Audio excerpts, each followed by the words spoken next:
சரசு சமையலுக்கு வரவேற்கிறேன். சரசு சமையலில் இன்றைக்கி நம்ம பார்க்க போகிறது இளநீர் பாயசம்.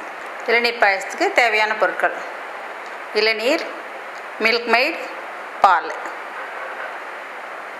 இப்போ இந்த பாலை நம்ம 1/2 லிட்டர் பாலை 400 ஆகிற மாதிரி கொஞ்சம் சுண்டை காய்ச்சி எடுத்துக்கணும். அதில் 5 டேபிள் ஸ்பூன் இப்போ இதில் மில்க் மெய்ட் கலந்துடணும்.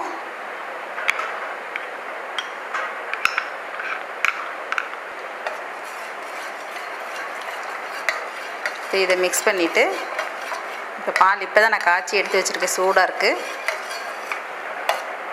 அடுத்ததாக இப்போ இந்த இளநீர், இப்போ ஒரு இளநீருக்கு நான் அளவு சொல்கிறேன்.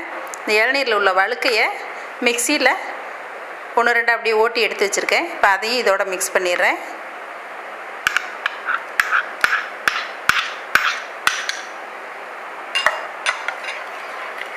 இது எல்லாம் கலந்து விட்டுட்டு இளநீரில் உள்ள அந்த இளநீரை தண்ணீரை இதில் சேர்த்துறேன்.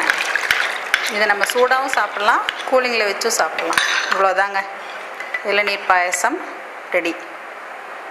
இந்த வெயிலுக்கு இந்த இளநீர் பாயசம் ரொம்ப உடம்புக்கு நல்லது. நீங்களும் ட்ரை பண்ணி பாருங்கள்.